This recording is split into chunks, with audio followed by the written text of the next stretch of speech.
we take a numerical problem of chapter 2, numerical problem number 10. 10th numerical problem. क्या है ये numerical problem? हमारे पास में एक थिन चार्ज शीट है जिस पर सरफेस चार्ज डेंसिटी जो है वो आपको गिवन है. तो surface charge density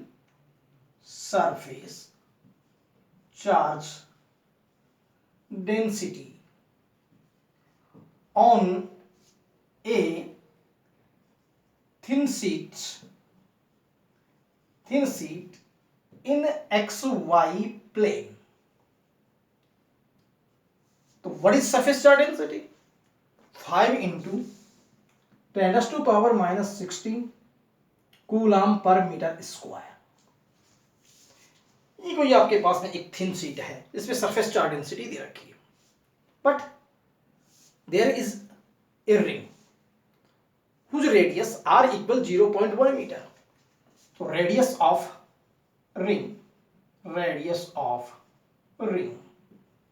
0.1 meter, but the axis of this ring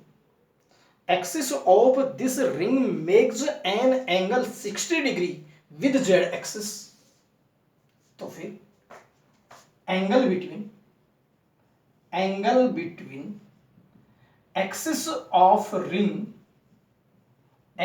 of ring and z axis theta, this is equal to 60 degree. Clear? For example, there is a board. We take it as a thin sheet की तरह लेते हैं. ठीक है, इस पे surface charge density इतनी है, सपोज कीजिए इसके ऊपर कोई charge, but this sheet in xy plane. Suppose this is x axis, this is y axis. Now this is z axis, but we take a ring. This is a ring. We take a ring. This is axis of ring. The axis of ring makes angle 60 degree with किससे? 60 degree with Z axis. तो फिर इस ring से कितना flux गुजरेगा? तो idea समझ में आ गया कि बोर्ड एक्स वाई प्लेन में है, इस पे चार्ज है, सरफेस चार्ज डेंसिटी आपको गिवन है, इसकी जेड एक्सिस है, ये इसकी जेड एक्सिस है, इस जेड एक्सिस से ये रिंग कितना एंगल बनाती है, इसकी ये एक्सिस है, ये जेड एक्सिस है, कितना एंगल बनाती है 60 डिग्री. तो फिर इसमें से कितना फ्लक्स निकलेगा? तो हमें फाइंड आउट क्या करना है? Flux, outgoing flux from the ring. तो हमें निकालना है flux through ring. 5 we have to calculate. Clear? So solution, we take solution. We know that phi equal E dot S. What is S? S surface area of ring. S surface area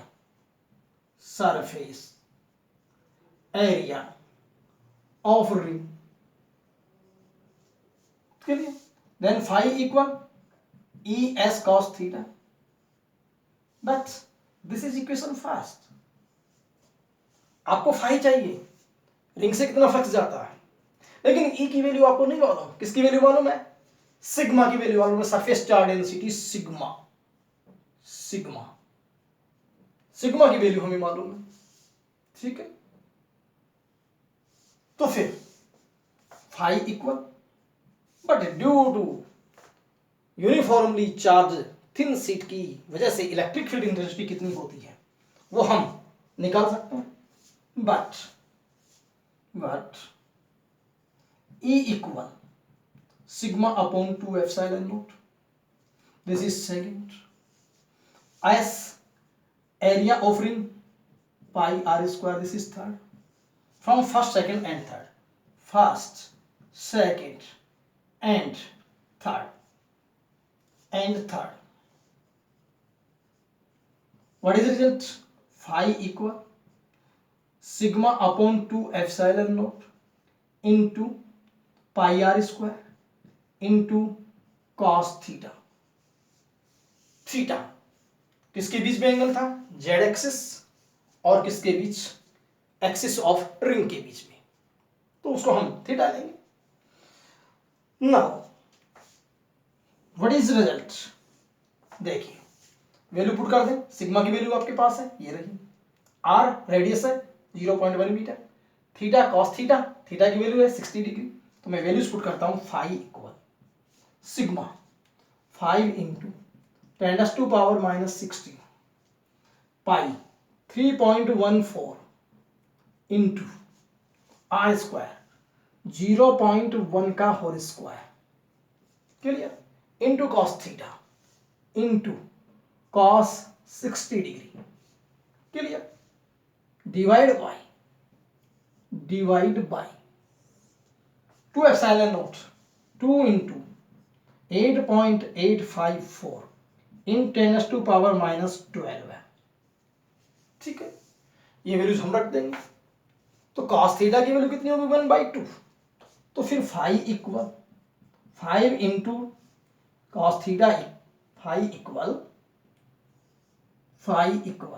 5 into 10⁻⁻16 into 3.14 into 0.1 whole square cos 60 degree 1/2 upon में 2 into 8.854 into 10⁻⁻12 है, clear. अब इसे हमें calculation में लाना है, तो इसे हम कैलकुलेशन में लाएंगे तो phi equal 4.44 into 10⁻⁻7 volt metre. ये हमारे पास में जो है वो फ्लक्स आ गया। किससे निकलने वाला? जो है वो इस रिंग से निकलने वाला फ्लक्स आ गया। तो अब आप इसे नोट कीजिए।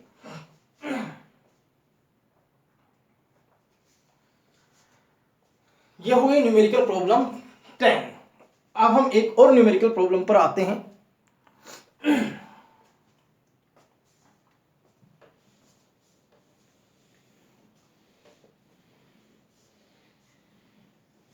न्यूमेरिकल प्रॉब्लम है 11।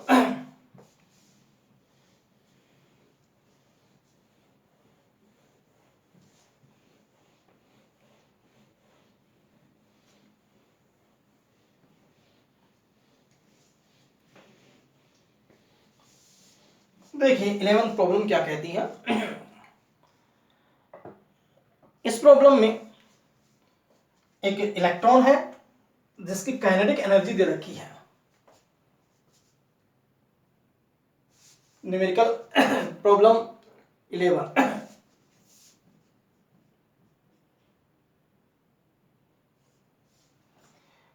Kinetic energy of electron, kinetic energy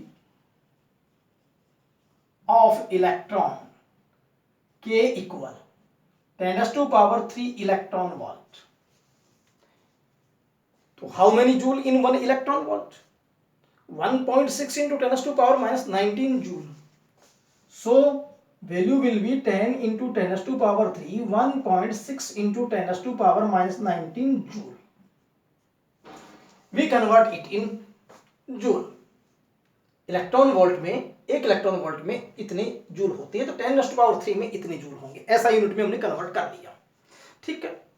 अब क्या कर रखा है, आपके पास में एक मेटालिक प्लेट है और उस मेटालिक प्लेट पर जो है सरफेस चार्ज डेंसिटी हमें फाइंड आउट करनी है। तो फिर यहां हम इस क्वेश्चन को समझ लें। This is a metallic sheet, clear? Suppose this is negatively charged. This is negatively charged.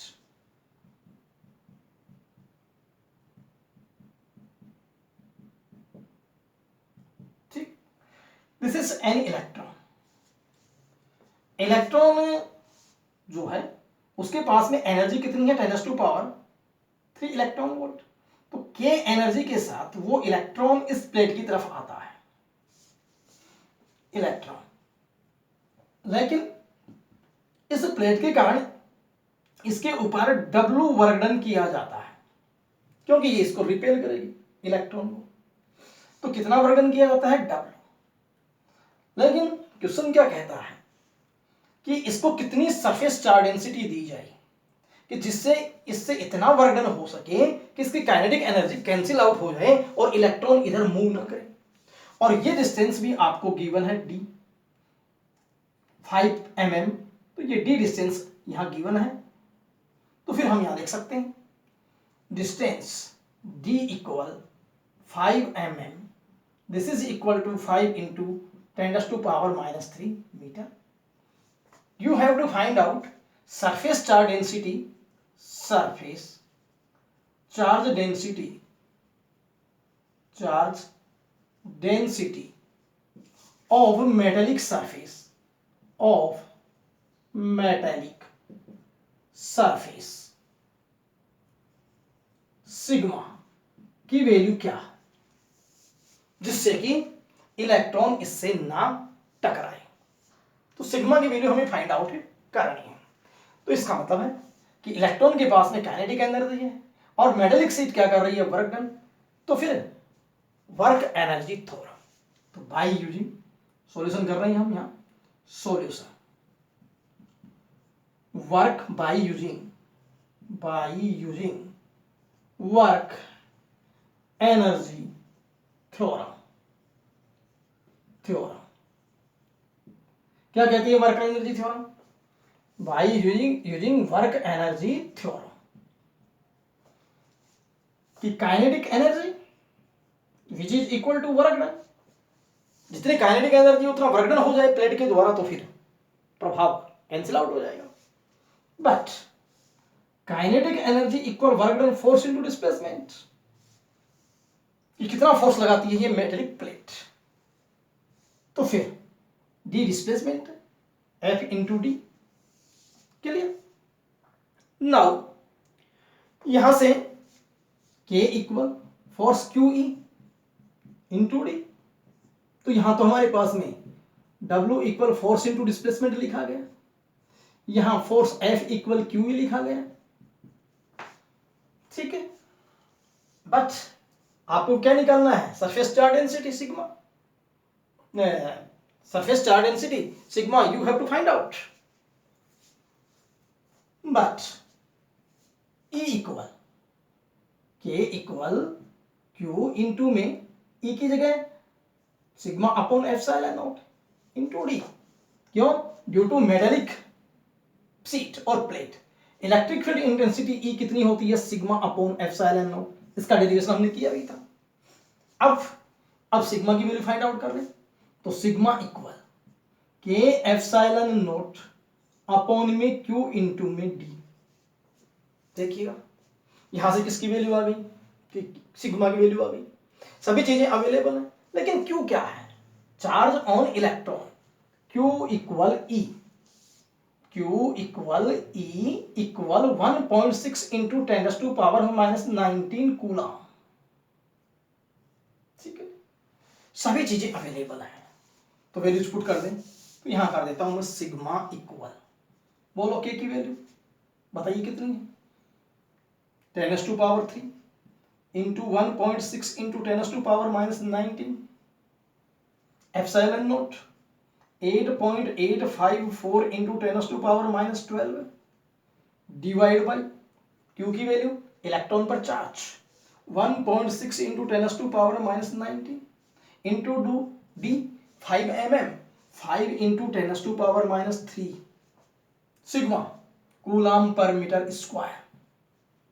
ये वैल्यूज यहां क्या हो जाएगी? कैंसिल हो जाएगी। ठीक है, और सिग्मा की वैल्यू कितनी आ जाएगी? Sigma equal 1.77 into 10⁻⁻6 coulomb per metre square. जब हम इसको सॉल्व करेंगे मैथमेटिकली तो ये जो वैल्यूज है आपके पास में जो है वो इतनी आ जाएगी। 10⁻³ ऊपर जाएगी, 10⁻³ प्लस ये इसमें ऐड हो जाएगी 10⁻6 और 10⁻12 में से 10⁻6 जाएगी तो 10⁻ क्या बच जाएगी? -6 बच जाएगी। तो ये तुम्हारे पास में सिग्मा की वैल्यू आ गई। ठीक है, तो यहां पर इंपॉर्टेंट फैक्ट क्या है इस न्यूमेरिकल को करने के लिए कि इलेक्ट्रॉन जाकर के इस मेटेलिक प्लेट से ना टकराए, it will be possible when kinetic energy of electron is cancelled out by the work done by the plate. कि ये जो प्लेट है वो कितना वर्क डन करती है, ये वर्क डन इसको क्या करेगा, कैंसिल करेगा, तो ये इलेक्ट्रॉन इससे नहीं टकराएगा।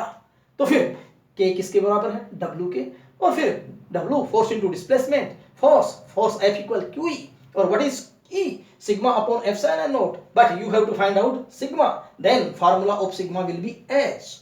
Now you can put all values of these quantities and we get sigma equal 1.77 into 10 to power minus 6 coulomb per meter square.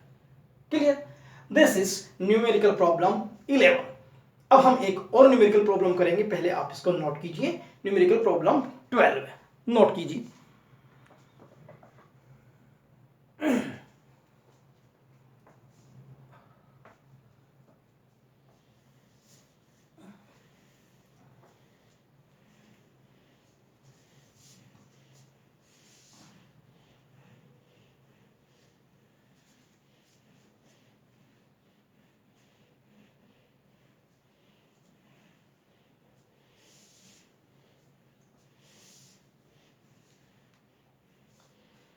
Numerical problem 12 है।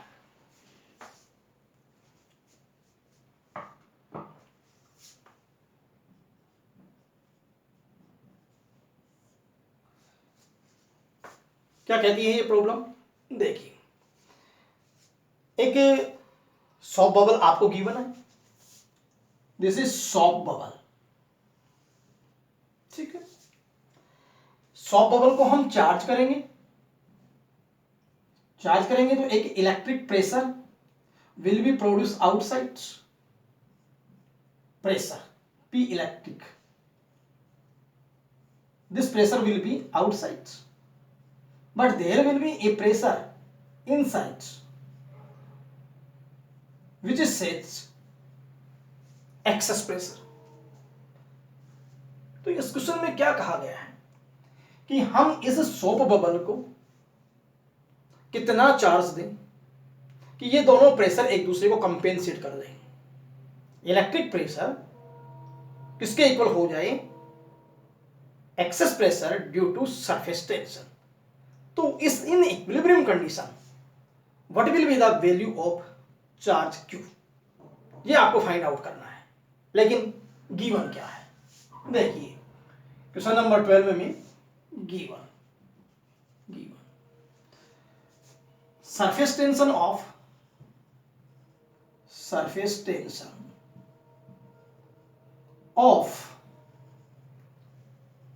soap solution equal 0.04 newton per metre, 0.04 newton per metre. Clear?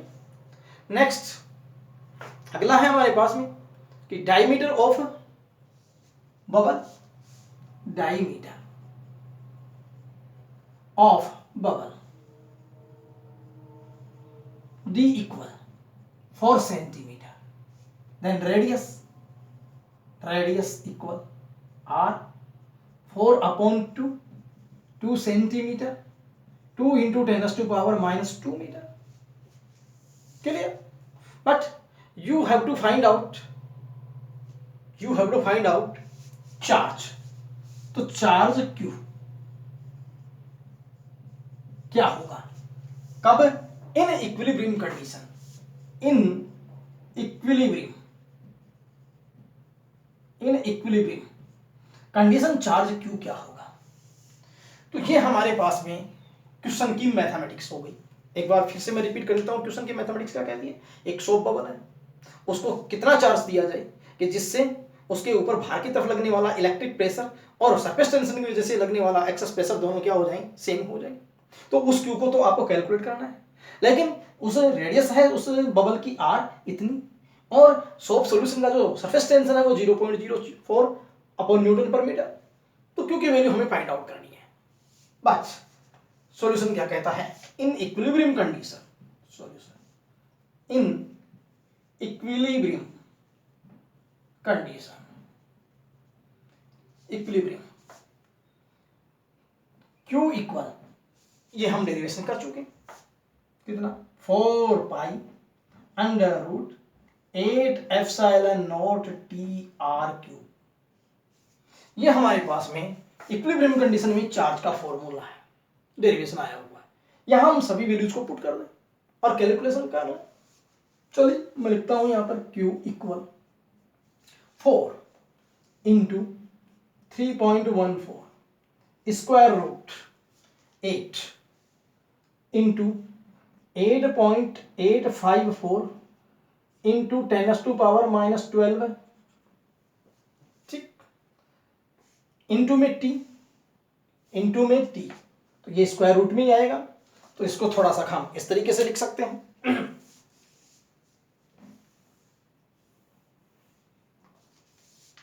Q equal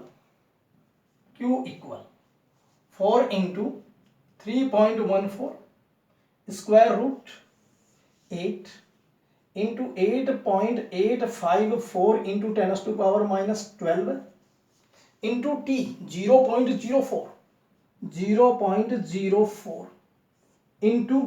into small r 2 into 10⁻³ whole cube, ठीक है। ये हमारे पास में जो है वो वैल्यूज पुट कर दी गई। नाउ अब हम इसको सॉल्यूशन करें। Q इक्वल 4 इंटू 3.14, तो देखिए यहां आपके पास में ये पावर कितनी हो गई, -12 वो है, तो इनकी हम कैलकुलेशन में लाएं, तो कैलकुलेशन में लाएंगे तो ये हमारे पास में कितनी आ जाएंगी, ये -2 थी, 2 इंटू 10⁻², ठीक है। तो 3 2 6 -12 है, -18 कितनी हो गई, -18, तो फिर ये हम लिख सकते हैं स्क्वायर रूट, ठीक। 10⁻² तो कितनी आ गई, 10⁻² तो हो गई -18। अब रह गई आपके पास में डिजिट्स, उनको यदि हम मल्टीप्लाई करें तो फिर ये आ जाएंगी 22.6816, ठीक है।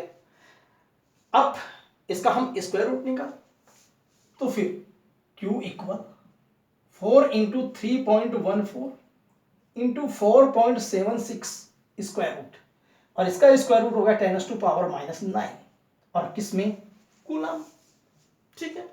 तो फिर इनको यदि हम कैलकुलेशन में तो 59.88 into 10⁻⁻9 coulomb, but this is nano, तो Q इक्वल 59.8 नैनो कूलम। ये आपके पास में चार्ज हो गया। तो लग गया पता कैसे करना था। देखिए सीधा सीधा है, इक्विलिब्रियम में चार्ज इतना होता है, वैल्यूज पुट कर दीजिए और इनकी कैलकुलेशन कर लें। तो अब आप इसको यहां से उतारते हुए और यहां तक नोट कर लीजिए।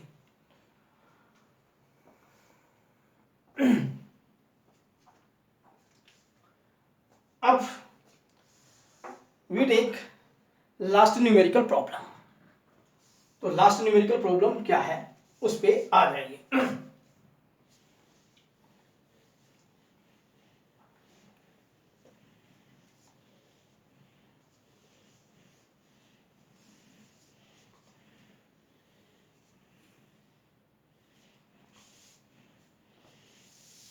न्यूमेरिकल प्रॉब्लम 8, न्यूमेरिकल प्रॉब्लम 8 क्या है इस न्यूमेरिकल प्रॉब्लम में कि आपके पास में दो मेटेलिक सीट है, ठीक है। ये कोई दो metallic sheath,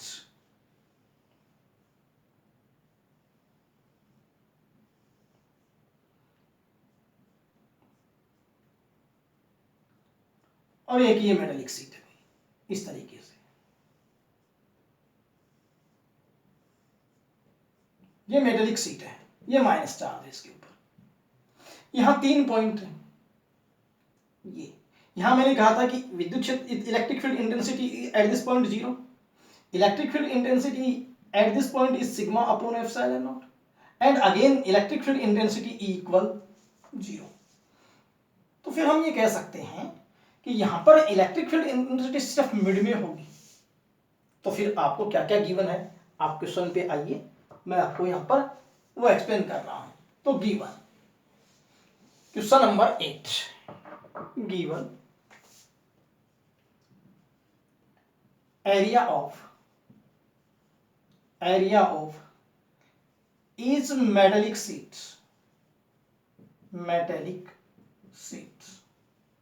this is 1 meter square, 1 meter square। now next क्या दे रखा है, electric field distance between these plates, these sheets, distance between these sheets equal, इनके बीच की डिस्टेंस कितनी है, 0.05 metre. Clear. Number 3, electric field intensity between these sheets, electric field intensity between these sheets 55 volt per meter। Clear? But you have to find charge Q, charge on each metallic sheet, charge on each metallic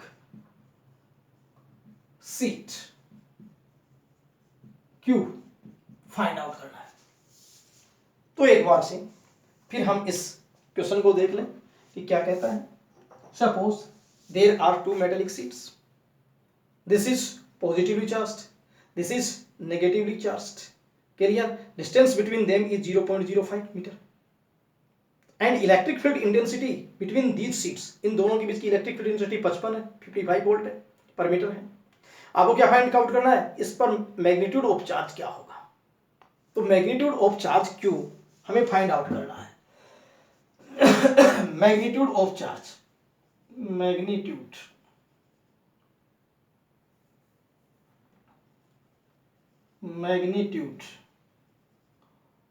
of charge on each metallic sheet. ठीक है। तो कैसे करें, तो देखिए electric field solution, electric field intensity between metallic sheets E equal sigma upon epsilon not. In sheets के बीच में electric field intensity होती है, आउटसाइड 0 होती है और इनसाइड कितनी होती है, sigma upon epsilon naught. This is equation first. But sigma equal Q upon A, Q upon A ये एरिया है, Q upon A this is second. By using first and second result क्या आ जाएगा, E equal sigma की value Q upon A epsilon naught. तो what is Q, Q equal E A epsilon naught. अब आप Q की value find कर सकते हो क्योंकि सिग्मा होता है चार्ज अपॉन एरिया और चार्ज हमें फाइंड आउट करना है। तो फिर यहां इसमें हम वैल्यू पुट करें, कीजिए वैल्यू पुट कितनी आती है, टेल मी।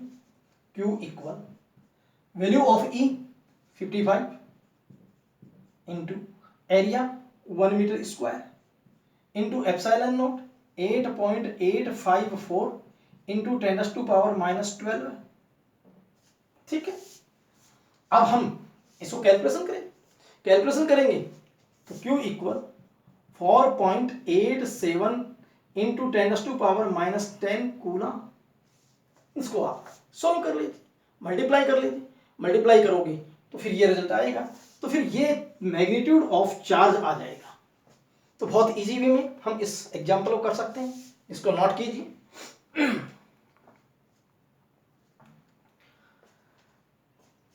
ठीक है। ये इस प्रकार से आपके पास में चैप्टर सेकंड के जो है न्यूमेरिकल प्रॉब्लम्स जो थी मैक्सिमम मैंने सॉल्व करवा दी है, बाकी आप प्रैक्टिस कीजिए कोई रहती है तो इस तरीके से अब हम नेक्स्ट चैप्टर शुरू करेंगे। अगले वाले चैप्टर में एक बात ये भी है कि जो यूट्यूब या जो तुम वीडियो देखते हो उस वीडियो को मैग्नीफाई करके भी देख सकते हो सेटिंग में जा करके, और वहाँ एक ऑप्शन होता है सेटिंग के अंदर एक जो है कि आप 3 बार उसको टैप करते हैं तो ये स्क्रीन बड़ी होकर के दिखने लगती है, तो कोई छोटा यदि वर्ड या सेंटेंस रह गया है तो वो सेटिंग आप करके और उसको जूम करके भी आप देख सकते हैं। Thank you.